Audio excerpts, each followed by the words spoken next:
to NPS Focus. It is the premiere show for the NPS show, finally. Woohoo!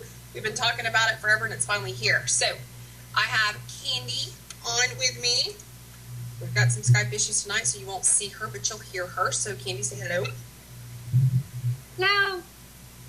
So, Candy's going to help with a lot of this. You're going to have one of the two of us on every week, if not both of us. And if you have both of us, you're going to be in trouble. And today, we've got Eddie on, one of our reps, and we're going to be talking about aliens and UFOs.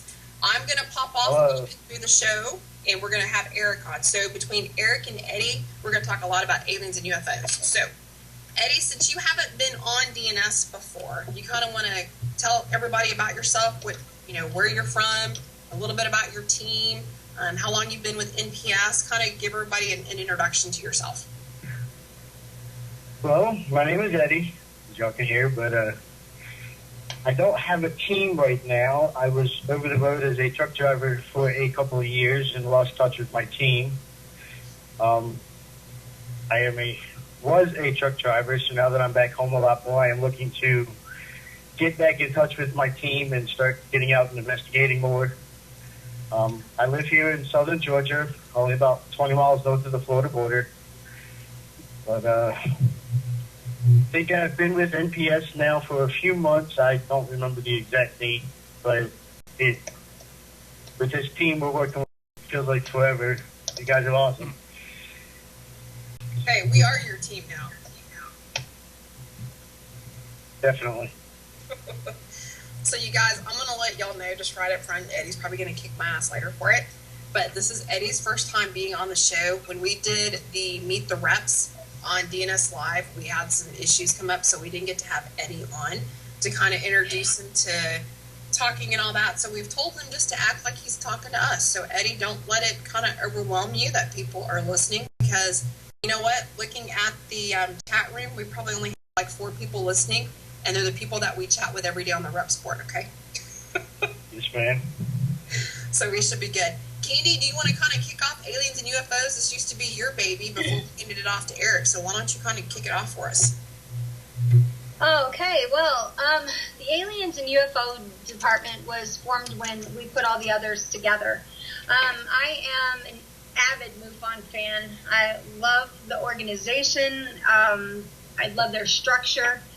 And I think it's pretty amazing that, doctors and lawyers and presidents and farmers and ranchers all have stories, all have recounts. You go back to ancient people and, you can see the lineage in the Native Americans. You can see systematically, common and similar, oh my God, there goes my brain. You can see, symbols, with the Dogma tribes, like in Africa, they're all over the world. So I personally believe that, I've never seen a ghost, but, I believe that I believe that realm exists. I don't see how we could be the only ones in the universe. So I spent quite a bit of time developing, the aliens and UFOs, got to talk to a lot of interesting people when I was doing research for the departments. Being able to add, different links, like with, black files and,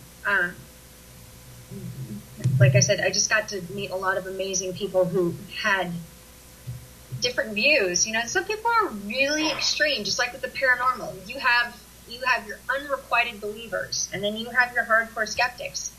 And, I believe the truth is in the middle somewhere. So. Eddie, do you have anything you want to add?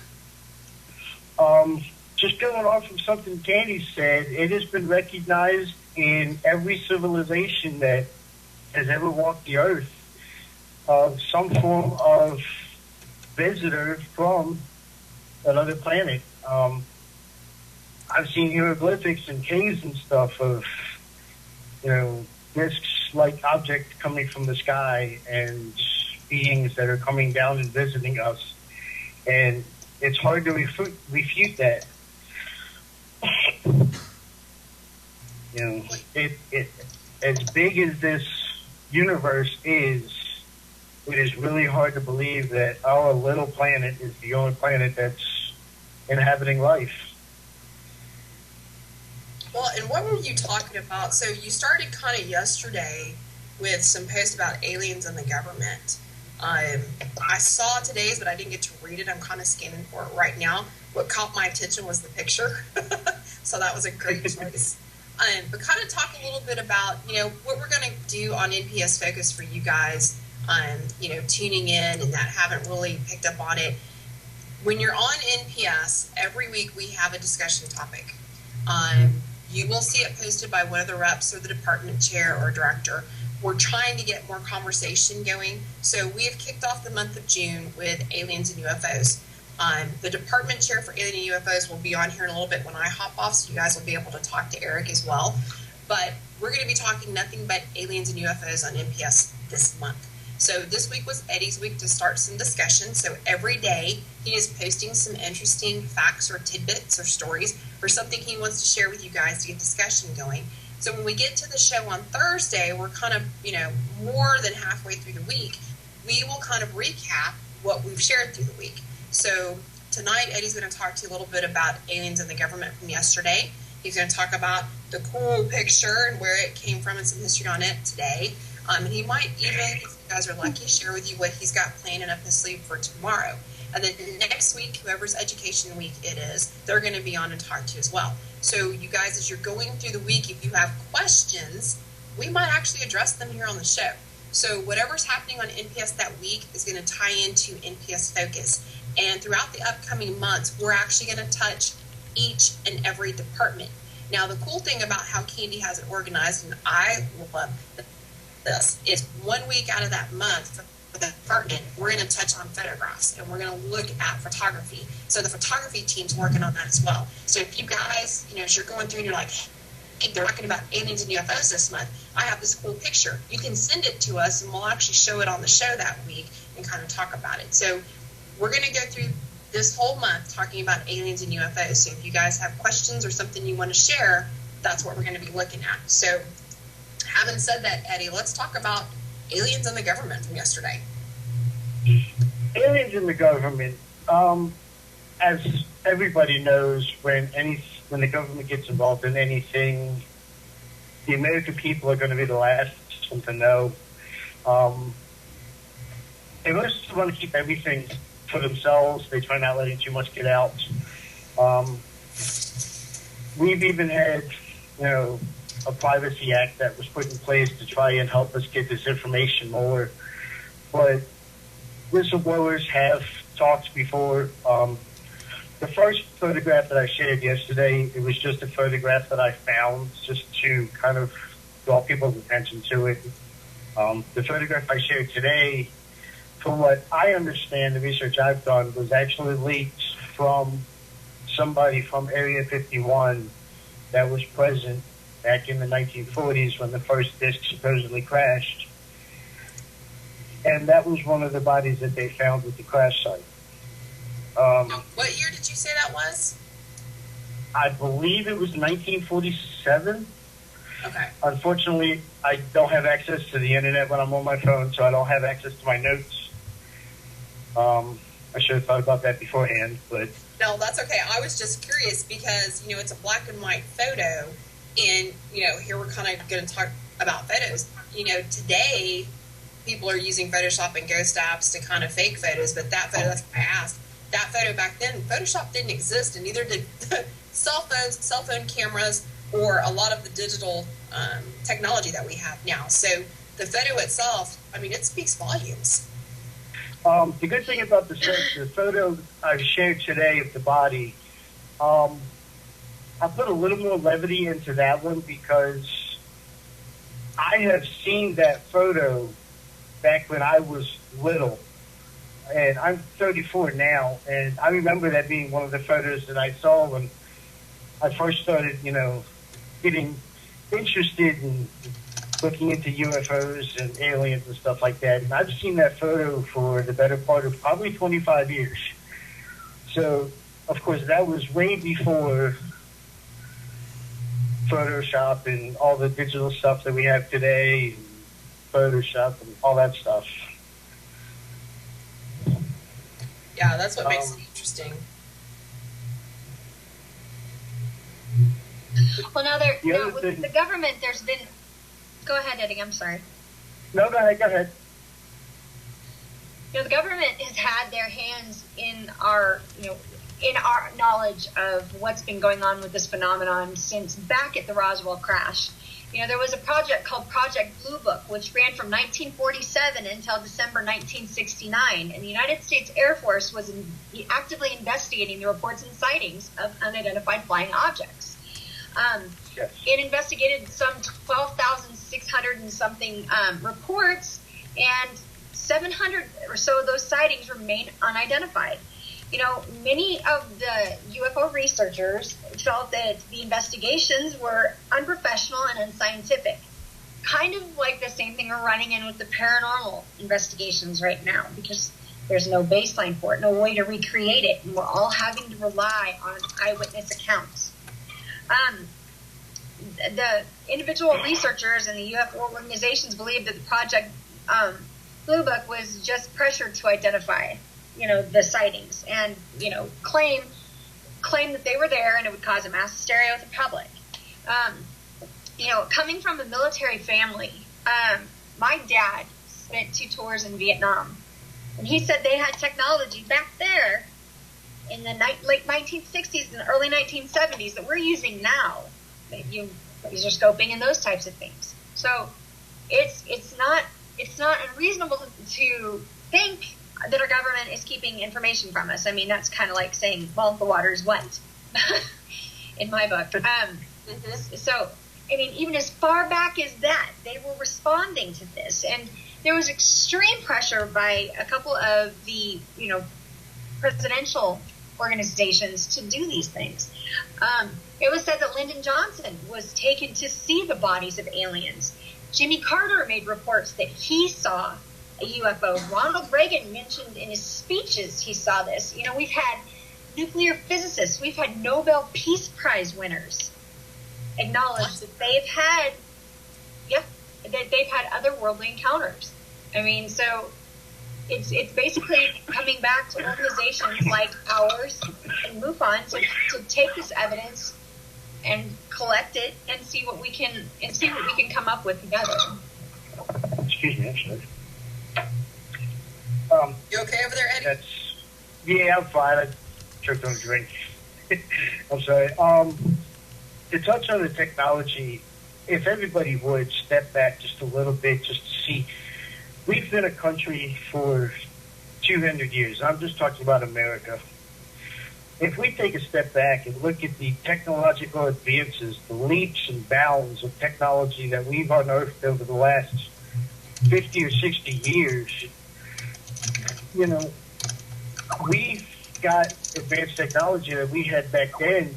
Like you said, your dad was in Vietnam, that we're not even using anymore. But we don't know it's not being used, because there were things that I've read about, things along the lines of mind control and using electrical pulses to do all kinds of things. It's mind-boggling thinking of some of the technology that we've gotten, and how was that stuff unearthed? Where did that stuff come from? Computers are a perfect example. How do we have, one computer program, and then couple of days later, it's obsolete because we've already got something better? I don't think us were able to come up with things that fast, but you've got to be getting some things from somewhere. I mean, we as humans are a very young race, and the technological advances, I mean, it's just mind-boggling to think about. Right, absolutely. Well, after the Roswell frenzy, it caught on fire. It was pushed to the point that the public was reacting so much that the United States military really took it over, and I think that's where it got quashed. In the 1960s, there was the Condon Report, and the United States Air Force issued a contract to the University of Colorado to carry out a scientific study. The director was Edward Condon, and he made no secrets that his opinion was the onset that there's no evidence to support extraterrestrial visitation. It's funny, and it was released in 1968. And the whole scientific community accepted that negative report and poo-pooed UFO sightings to the side. That one report there, to me, it's mind-boggling how one person can make one determination. There was no balance in it. And, if you ask me, it was absolutely set up that way. The government wasn't going to say, oh, there's a possibility, because at that point in time, they were still controlling Americans very closely, and they still are. They're controlling our thought processes. The news is evidence of that. I mean, it's very one-sided. Definitely. So, yeah, absolutely. I mean, I'm pretty certain that they don't believe that we're educated enough or capable of knowing the truth. Right? And that's part of the whole UFO alien thing is part conspiracy theory. It is. And many people definitely a huge. Go ahead, Eddie. No, go ahead. I was just. Oh yeah. Throwing something out there. Right. A lot of UFO enthusiasts get poo-pooed to the side because many people say, oh, it's a conspiracy theory, this, that, the other. Our government would never do that to us. And that's just shocking to me. Shocking to me. So. Well, to step back and look at why the government would keep things from us is it's a lot of what's going on in the world today. It's a lot to do with control. Mm-hmm. People have lived their lives a certain way for so many thousands and hundreds of years. They don't want change. A lot of people just don't want things to change. They just want to go on with their lives the way they are, and they don't need to know about the other stuff. And that in itself is also mind-boggling to think about, that people just don't want to know about this stuff, even if it is out there. I've talked to a few people that have said that exact thing to me. And I don't think it's in anybody's best interest to keep things like that from us. I think we deserve to know.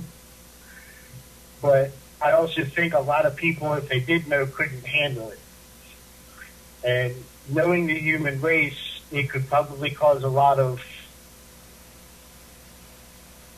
what's the word I'm looking for? A lot of upheaval and a lot of backtracking that if we found out about some of these things that were going on. A lot of anarchy, I guess is the other word I'm looking for.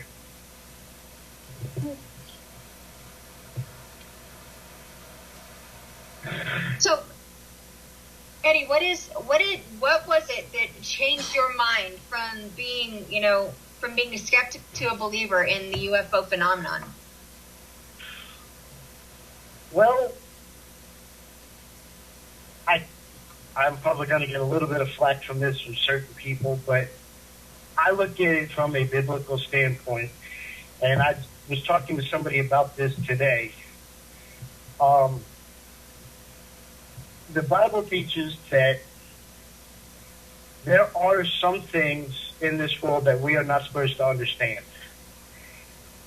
And that gives huge credence to the fact that there might be other beings on other planets.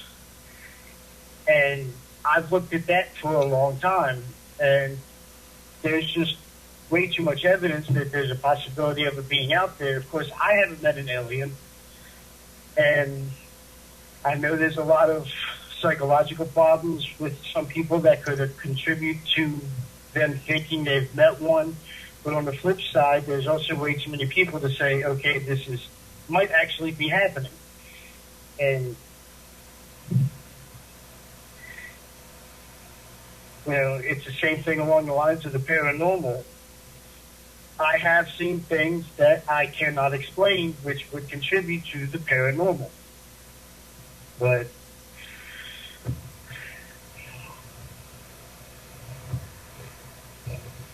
That you're still willing to consider the possibilities. I'm sorry? I said, but you're still willing to consider the possibilities. You know, Definitely. That's where we're at with. That's where we're at with the fringe sciences. You know, you have one individual saying, "Well, it's an absolute yes," and you know, you have another individual saying it's an absolute no. Well, we can't prove either way that either person is, you know, correct or incorrect, because there's so much subjective information. You know what I mean? Some people get so emotional about it, like. You know, we have, like, on our page lately, we have a lot of psychics coming in and quote-unquote reading pictures. I'm a black and white kind of girl, you know what I mean? I'll believe it when I see it, you know, and because I said so doesn't substantiate it for me. You know, give me some meat on that bone. Explain it to me. Show me your perspective and show me, you know, grounds for your theory. You know, give me the opportunity to see it from your side, and you know, and I agree to keep an open mind. You know, there's so many things that go on, and we are such a speck of dust. I mean, considered on the grand scale of where we are in the universe, we are, you know, we're not even a breath of air. You know what I mean? Our entire planet, our entire existence.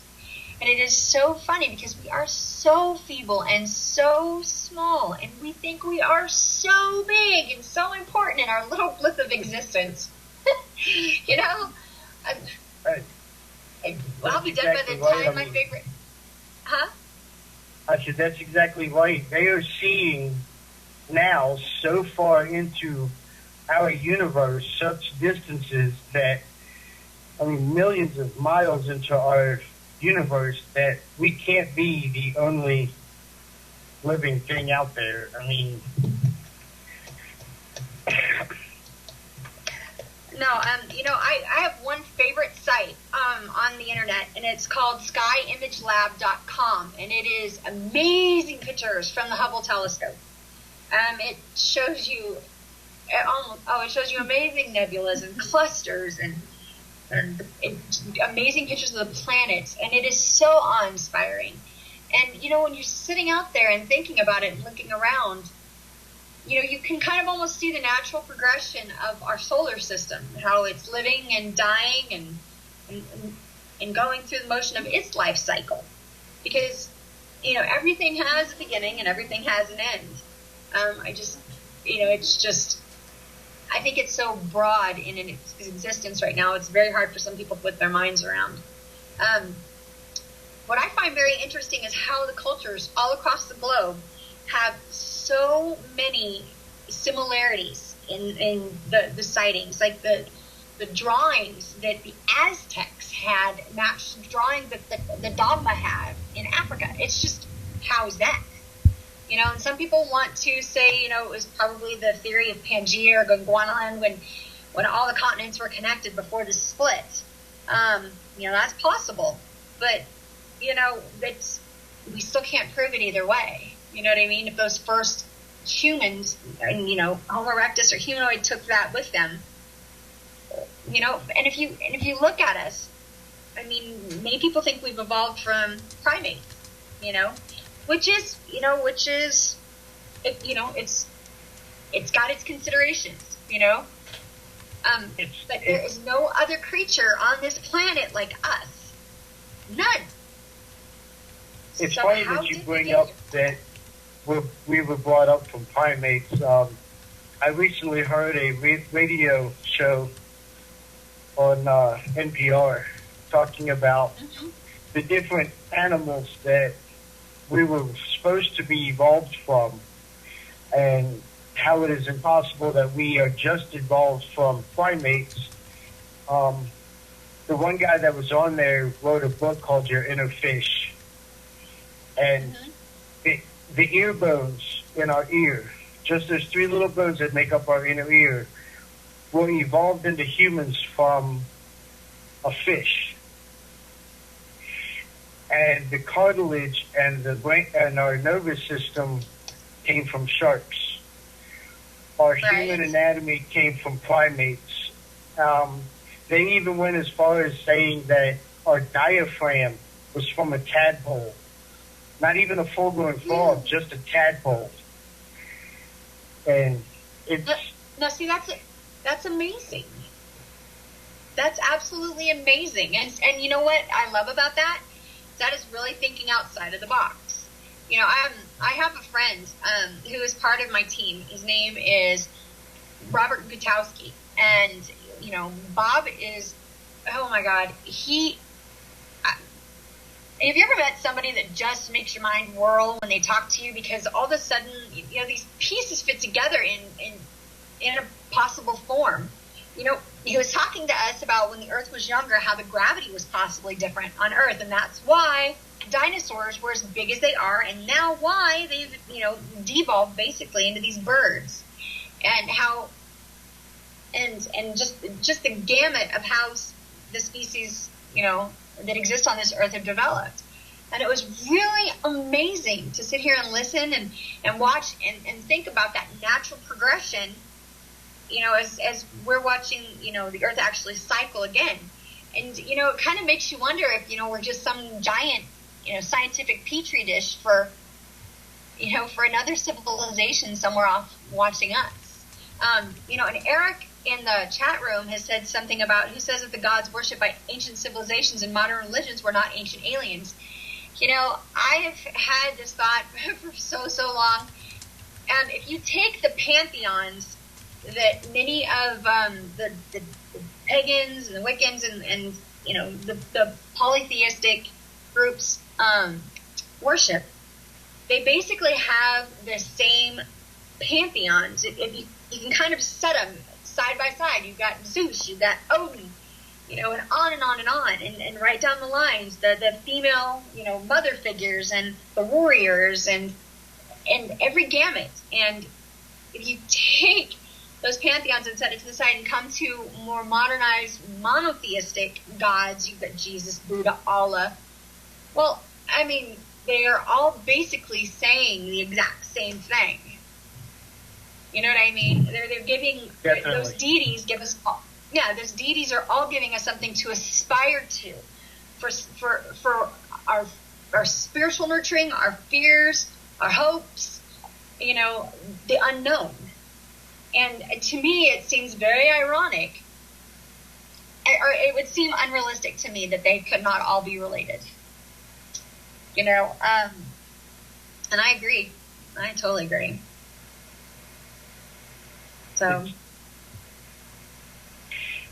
unfortunately, it's endless information that would have to be gone through and found out, and I don't think we have access to all of it. Yeah, hardly.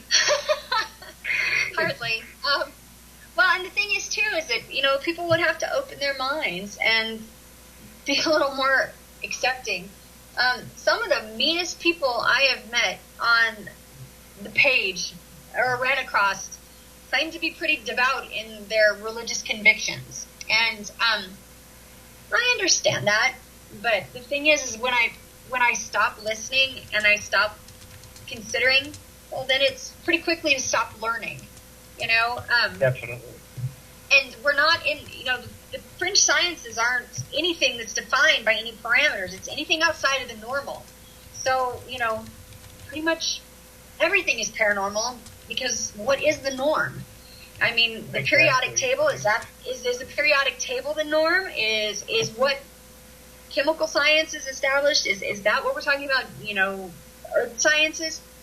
I think it's got a very direct symbiosis with our spirituality, and once we learn to blend the two, I'm positive we'll make discoveries. But, you know, until everyone agrees to disagree, we're not going to go anywhere. No, we're not. In fact, I believe just recently they added another element to the periodic table. And I believe that element was found on something from another world. Something that had crashed here. If I'm not mistaken, that's where they came up with another element from. I remember hearing about that on the radio as well. I can't do research on it right now, but Right. I mean, well, and another thing too, you know, the UFO sightings and the alien sightings and abductions and encounters happen all over the world. You know, United Kingdom, Australia, Russia, Canada, Malaysia's had some amazing situations.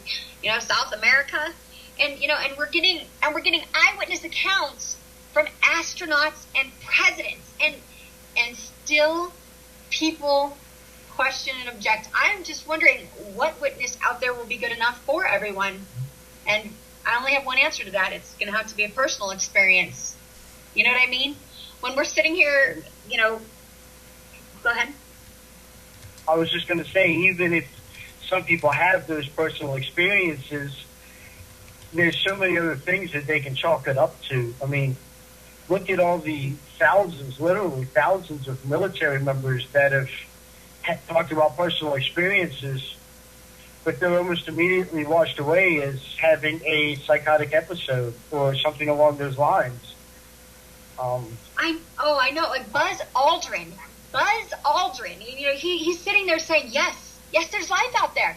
This is a man that was in space before we had polluted our entire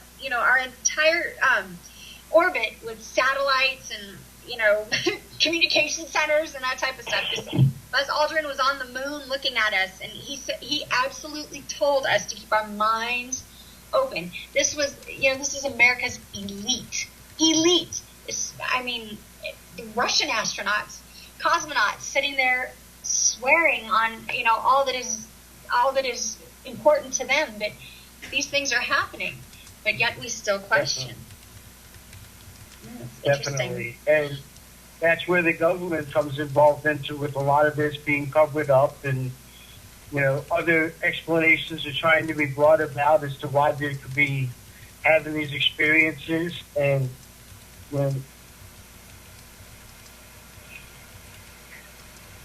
now when like I said, I was, you know, my father is in the military, and when I was about 16 or 17 years old, I moved to Litchfield Park, Arizona, and we lived right next to Luke Air Force Base. And because I was going to school with a bunch of the Air Force.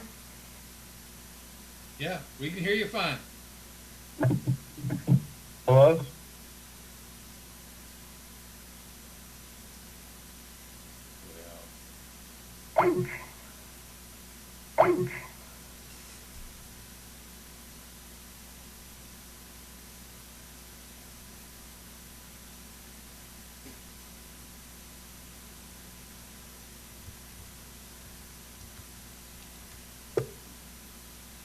Hi, Candy. Hey. Gotta love live TV. My internet blipped. No worries. Here I am. There we go. Eric, are you with us? Yeah. Hey, Eric. Hello. Hi, Eddie. We got you. Okay. That was me. My internet blipped here. We've got storms traveling through our area. I apologize for that, everybody, but they're back. Everybody's back. Carry on. Okay. You know, I don't even have an idea what I was saying. It's like I'm old and my brain shuts off. Sorry. We were like talking about the government. Yeah, we have these amazing people that, you know, we screen and train. And, you know, you got F-15 fighter pilots. You have Israeli pilots who swear up and down they had a close encounter. And, you know, and two, like we said, we have to keep in mind that our government is not very honest with us, and the development of planes and experimental aircraft is phenomenal. Living out next to Luke Air Force Base, I got to see some amazing things. And like I said, you know, being friends with some of the pilots' kids, I got to go into the simulator. I got to do a lot of things that, you know, many people who, civilians just mostly did not get that opportunity, and I was very blessed. And it started, you know, it just kind of planted that seed. And I just think, you know, looking up at the sky, being so infinitesimal, you know, that we are profoundly egotistical to think that we're the end all be all, especially when we're running around with flashlights on our foreheads in creepy places at night looking for ghosts. I think that's probably the height of hypocrisy right there. You know, I know. You know, Aunt JoJo's orb is flying around, but there can't be an alien. So I just, I know. It goes along the same lines as Bigfoot being out there. You know, I live in the mountains of Colorado. Let me tell you what, people think they know everything there is in every nook and cranny in the forest. You don't. You don't. And, you know, and honestly, they're discovering thousands of different biological species in the rainforest every year. You know what I mean? It wouldn't surprise me. And again, you know, we can go back like with cryptozoology and the Yeti, Bigfoot. You know, you're talking countries, China, you know, North America, Canada, Russia, United States. These beings have been spotted all over the world, but it can't possibly be so. You know, it just makes me giggle. I mean, just going back and looking at the technology real quick of how quickly we developed. The two planes that come to mind are the SR-71 Blackbird and the Stealth Bomber. Both of those were made of cloth. We achieved both of those supersonic and stealthy technologies, if I remember correctly, 40, 50 years ago. And they're obsolete today. So what technological advances past those, since we're not even using those anymore, you know, what have we got now that we don't even know about? Right. Absolutely. Well, absolutely. And they're not going to tell you. You know what I mean? Let's tie it into something even closer to home. The Sherman Ranch, better known as the Skinwalker Ranch, located on the Duchesne Indian Reserve, or right next to the Duchesne Indian Reservation, next to, like, southeast of Ballard, Utah. Okay, there were so many amazing occurrences that went on in Skinwalker Ranch with, you know, the sightings of the creatures to things flying around, that when the Shermans sold, an aeronautics billionaire out of Las Vegas, Nevada, bought that property and started doing his own research right there. Yeah. They, you know, there are so many little tattletale things. I mean, seriously, you know, if I was a billionaire, I'm not sure I would invest that money in a property where all this weird stuff was happening unless I really believed that something was going on. And the fact that he was an aeronautical billionaire, an aeronautical engineer, I mean... If you read a little bit more about that billionaire, as the race, we no longer send people into space. There are no laws. That pissed me off. But there are no laws stopping private investors from going into space.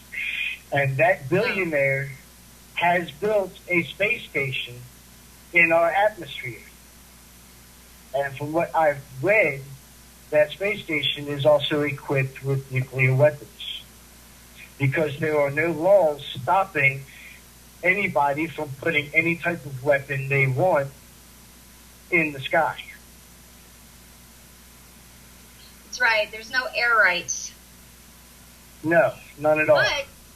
But you have to take into there actually are there are air restrictions, and there's international waters, and it's all done, you know, by longitude, latitude. And I know this because my husband and his father actually flew onto the corner of Nellis Air Force Base, restricted airspace, and they got in some trouble.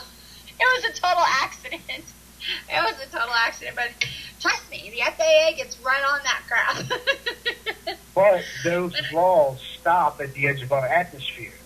Once you exit our atmosphere, there are no laws. So there's no telling what a private investor can put up above our atmosphere. Actually, there are agreements though in place regarding like the subspace stations. You've got the 101, the 110, the 119, the 121, the 128 that are out there for to use for cell phones. Those are locations. those are out there, and that again, it's still technically restricted airspace or respected airspace. Like you said, private enterprise has got that gray area. You know, like Leonardo DiCaprio was talking about how for $120,000 he could fly to the moon and back. You know what I mean? And that's out there. They have that sort of stuff, you know. And it just kind of surprises me that you know, we're no longer exploring space, and that NASA's budget got cut, from what I understand, by the current administration. And some of the studies that we were doing on deep space, you know, have been thwarted, and, you know, money's going other places. Fair enough. Yes. But, you know, for me, you know, I'm an explorer, and I'm a researcher, and I'm an investigator at heart. I can't help but wonder what else is out there, and where do we fit into it, and why is it being held back from us? I mean, honestly, you know, if it was if I could walk in and speak to a Nobel Prize laureate, okay, I don't think I'd really need to check that individual's medicine cabinet or the astronauts. It's not like some crackheads calling up saying they've got a paranormal cockroach on the screen of their house. You know what I'm saying? These are respected, educated individuals, and you've got farmers and ranchers talking about odd cattle mutilations that they cannot explain. You know, and I was raised on a farm, and I'm going to tell you what. I don't know how you can take and bleed, you know, a 900, you know, 1,500-pound steer to death without a drop of blood on the ground. No tire tracks. You're kidding yourself. You know what I mean? There is something going on there. And I mean, something disturbing Definitely. And very concerning. You know, and I'm just hoping that, you know, in my lifetime, that we're allowed to think for ourselves in this regard, and actually have an honest relationship at some point with the government as to what's going on, or with anyone. I'm hoping that somebody catches it on a video. I'm hoping that 10 or 15 people have a sighting of the same instance. You know what I mean? So there's there's comparable eyewitness accounts that can be taken into consideration. You know, I can't begin to tell you how much I hate photographic evidence. Out of probably the 25 or 30,000 pictures I've seen on NPS in the last 3 years, I think there's five that I give kudos to. And Wow. And they were all in successions of 3. There was backup information, there was other photos presented, but 5. I mean, we are talking truly about the proverbial needle in a haystack. You know, It truly, definitely. I have caught EVPs of things I can't explain, but the locations that we were in, you know, it could have very well been something different. I know one location I was at, we caught some weird EVPs, but not even 200 yards away from the house was a giant radio tower. right? You know, could something have been coming across from that radio tower that we couldn't hear ourselves, but we could pick up on digital equipment? And it's just so rare to catch stuff like that. Certainly. You know, and I don't think people, you know, take that stuff into consideration. You know, we have these tools that we use when we go on a paranormal investigation, you know, and they're basically, you know, glorified remote controls. Sorry. You know, we're using an electrician's tool to determine EMF, and we're using block heater thermometers to determine temperatures in a house. It's, you know, it's shot in the dark, and we're working hard. But the thing is, too, is everybody's kind of moving to the beat of their own drum. And that's something that NPS is kind of working towards, setting a baseline, developing a standard where we can all come together and put our information in and see if we can establish patterns, just like MUFON has amazingly done for all these years. And I would, never for a second, if anybody needs substantial help, I refer them right to the local MUFON group, because that is their forte. And that's, they are just a plethora of information. And, I think if we develop a symbiosis, with these other organizations, that we're going to actually be able to take a big step forward. Yes, definitely. I've always been I know you touched on it a little bit ago, and I know we are supposed to be on the UFO topic right now, but you had mentioned earlier about the psychics and the mediums, and it's not something that I put a lot of credence into, because I know from personal experience of my own how wide and vivid an imagination can be. I have a huge imagination, but I also, from a personal experience, was at a investigation where one house was torn down and they used the wood from the old house to build the new house. Mm-hmm. And I do not claim to be a psychic or anything like that, but walking around the spot where the old house could be, I was with one of my fellow investigators, and I was walking around, and I could start to see an image of a house develop. And I pictured, a chair sitting in this spot, facing this direction, a bathroom here, a closet here, down to where I could tell the woman that it was a red chair. And she validated every bit of it. She said that was exactly right. I've never seen a picture of the house. They didn't have any pictures of the old house. She had to, sit there for a few and actually try to remember this. So I know there's stuff like that can go on, but I still don't know how much credence I put into psychics and mediums and stuff like that. Well, it's very hard for us to develop metrics, especially for somebody that's got those premonitions, intuitions, that type of situation going on.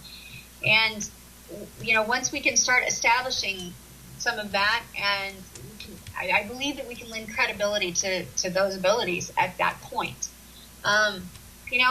I think part of it is people just get a really bad taste in their mouths, because it goes Hollywood. Oh my gosh. Yes. What the paranormal shows have done to us, I giggle every time. Zach Baggins, God bless him. He's a handsome thing, and he does all sorts of stuff for that T-shirt he wears, but I don't personally believe that Satan has sent out a succubi to torture him. I mean, maybe his ex-girlfriend did, but I don't believe that the Prince of Darkness is after him. But you know what? He's a brilliant young man making $20,000 an episode. And his antics totally take away from William James or Dr. Hamilton or Arthur Conan Doyle or Bud Hopkins or, for the love of God, Hans Holzer. It just kills me that people don't know about Hans Holzer. And and there's others out there who have lent so much to the field that are just completely overlooked. And so, I have talked about that with some people on the NPS page a few times. Demons and the devil, especially this day and age, have so many things, these most subtle of thoughts that they can work with, that sending a demon to physically attack somebody, it's not unheard of, but 99.999% of the times people say something is demonic, it's not going to be, because they have so many other things that they can use to attack us. Right. I don't honestly, they don't have to reach in and try to destroy us. Our politics and hate will do that for them. It's just a matter of time if we can't figure out Technically, those politics and hate can be, thoughts led back to demons themselves. they can use something as subtle as that, something as subtle as you see on TV, to use that against you in your life. And that's exactly what I'm talking about.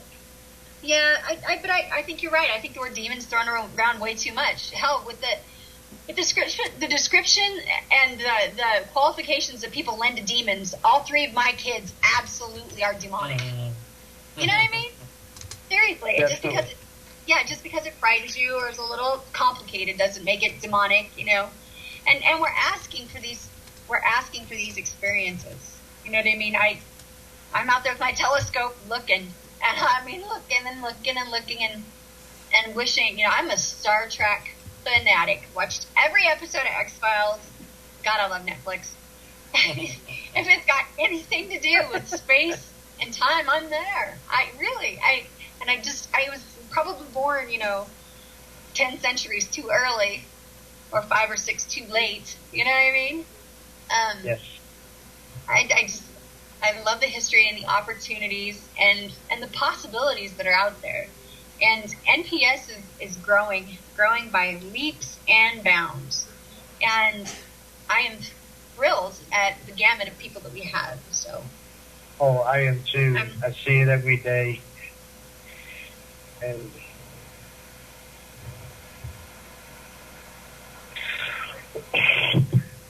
I am so lucky to be a part of it. I love being where I'm at right now. We're truly grateful to have you. Absolutely. And our department chair for the Aliens and UFOs right now is Eric Jobs. And he's been amazing, a wonderful, wonderful help. Eric is constantly willing to jump in and do anything he can.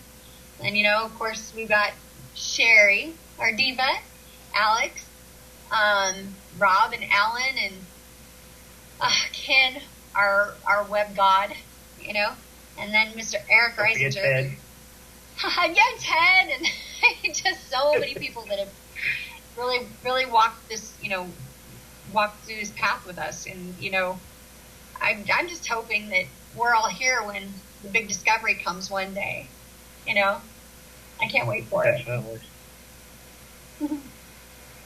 Speaking of Eric, is he on with us? Yes, he is. I'd like to hear him chime in on the UFOs and aliens, if he has much to say. As far as aliens and UFO phenomenon, I have to kind of fall back on the motto of the state I primarily grew up in, which I grew up in Missouri, and Missouri is known as the show me state, and I've kind of adopted that statement with everything relating to the paranormal. I don't care if you have a Class A EVP or you have pictures of UFOs in the sky or a Bigfoot cast or anything like that. If I wasn't there, I'm going to scrutinize it. Because, and I know that makes me sound a little callous, but with technology in this day and age, it's so easy to get people who are talented enough to render UFOs and stuff like that into a video or into a picture and make it look like it's seamless. So it makes it even harder for us investigators to look at it and say, hey, this is paranormal or this is not. Because then you need to analyze not just the picture, but you also need to analyze what was involved in the picture or the video, and you then need to analyze the person who took it. And Definitely. It gets kind of hairy having to do all that, but at the same time, it is worth it. But like as you guys were talking about earlier, oh my God, I'm so sick of orb pictures and shadow people and seeing their dead Uncle Jed and a piece of toast. It's so mind-numbingly aggravating that this is what classifies as paranormal activity now. And there's also the other scale, where, okay, I use this as an example. My brother, God love him, he doesn't believe in the paranormal, but in an odd way. Like, to him, it's not a paranormal event, is him being ripped from his bed and flung through the house. That's how he'll know that paranormal activity exists. And that's, one, very rare, if at all happens. And two, that's because Hollywood has warped what we do so badly that it almost brings tears to me, because it's like, really, this is what it's come to? Like, there's more paranormal shows popping up than there are any other kind of show. Like, there's an actual show on Destination America called When Ghosts Attack. Really? I thought we got rid of those kinds of shows in the 80s. Oh, God. When Bears Attack. Right?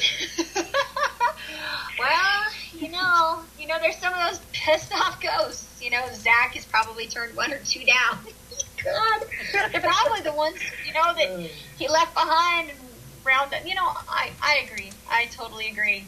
I think we have sensationalized it to the point where we're like the Incredibles. Everything is special, so nobody or nothing really is. You know what I mean? I'm looking for that diamond in the rough. I really, really am. And I'll know when I see it. And I think something else that has thrown off a lot of people in the paranormal world is, I don't know if you guys remember when the first Paranormal Activity movie came out. They were advertising that movie as a true story. And the whole thing was supposed to be based off of a true story, but then if you actually go and read up about the movie, it wasn't. It was just somebody's imagination and their twist on it. And it's things like that completely twists this field around, and, it can actually bring in some of the wrong people into this field. They come in with the wrong mindset. They're looking for very specific things to happen, and if those things aren't what's happening, then it has nothing to do with the paranormal. right. Well, I have to tell you guys, thank you. You guys have been so amazing tonight. It's been wonderful doing this with you. I think we are on to something. I do. I have had a blast. You over that fear now, Eddie? We good? I'm sorry? I said, are you over that fear now? Are we good? Or do we have to bring you back on and just torment you some more? I'm good. It's a lot easier when I'm not standing up in front of people. So, right? the fact Honey, that I it was totally over the phone understand was a lot better. Now, if you guys had had me up in front of the entire 25 or 24,000 people that we had at NPS, then there would have been a no-show. I know there'd been more liquor involved, I promise. For me, anyway. I'm so not good in front of crowds. I am definitely not either. Yeah. Oh my goodness, somebody in the chat room told me to play nice. I am behaving. I swear. Well, I don't know. No, really. I am God. Well, you were a little I'm not sure how much fixated on Zach's shirt, so I don't know if that's technically the truth. Dude, I'm not dead. I am married, but I'm not dead. I was wondering, coming onto the show, if we were going to go the entire hour without hearing his name, being the fact that we were supposed to be talking about UFOs and aliens, and sure enough, it got brought up. So I think he is an alien. That's why. Oh, he does really. No. He does look kind of weird.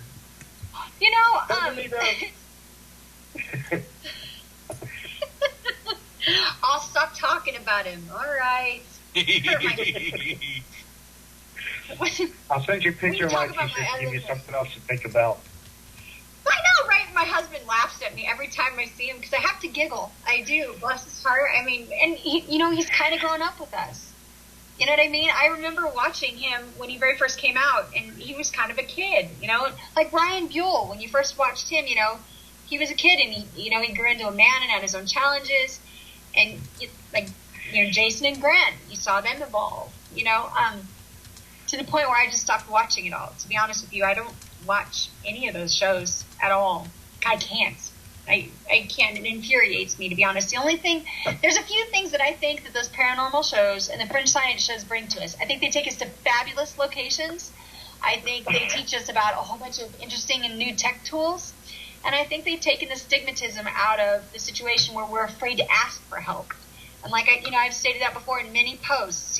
People are talking about, oh, it's real. Oh, it's real. It's like, baby, they're professional cameramen. They're soundstage experts. I think the only person, sorry to cut you off, Candy, the only person I have seen that does a paranormal-like show that I can say is close to giving it justice, I'd have to say is Josh Gates from Destination Truth.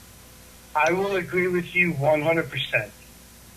Because he is a legitimate explorer and is trying to find this stuff out. Respects the cultures, wants to know the urban legends and the local legends and the folklore, and does his darndest to get to the bottom of what's going on. And, he does have a little bit of fun with it, but that's just him. He's not acting. He is that way. Exactly. I've seen his Comic-Con interviews. He is that energetic. Right, but and his charisma sells. Now we have to get back to the honesty of all this. The guy, I don't know if you guys know this, but the man who owns the Discovery Channel lives about 65 miles away from me, and wow. He owns most of a little town called Gateway, Colorado. It's beautiful, but anyway, we have to remember it's ratings, guys. If the ratings don't stick, the show bleeds out straight up. And so with Destination Truth, he goes to amazingly beautiful places and he talks about the cultures. He resuscitates that by respecting, the people where he goes and staying true to himself. He's not asked to produce, paranormal EVPs or things that are rocking. And that's one of the things I have about the paranormal shows is that with all those cameras, their evidence is still slight.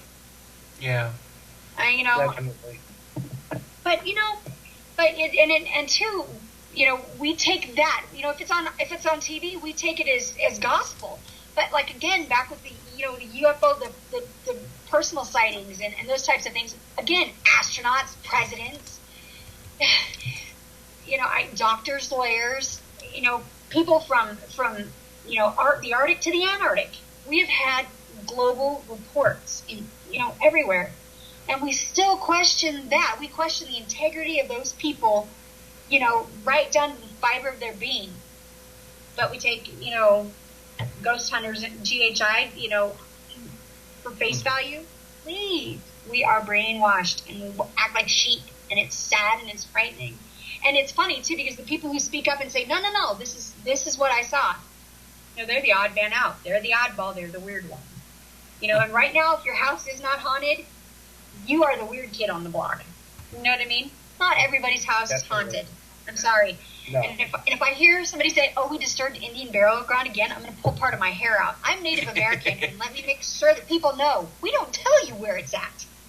That's private. That is sacred. It is special. It is a component of the earth that it's just part of our soul. You know what I mean? Yeah. And it's because not everybody's house is built on a cemetery either. And I'd like to point that out. Every time you think you're on Indian burial ground, how many cemeteries are out there? And do you think your house is on one? I'm going to be perfectly honest with you. I don't really hold a lot of credence to cemeteries either. Right. Churches are one thing, but cemeteries are blessed sacred ground as well. And I tend to lean towards that less paranormal activity happens on sacred ground than in other places. Right. Oh, Well, and two, and it depends on. I mean, it depends on whether you're talking about Northern Algonquin, their tribes, or if you're talking about the South American tribes, the Aztecs, the Anasazis. They all had different rituals. Many of them buried their dead above ground on Chihuahua. You know what I mean? Yes. It just depends on the tribe and their lineage.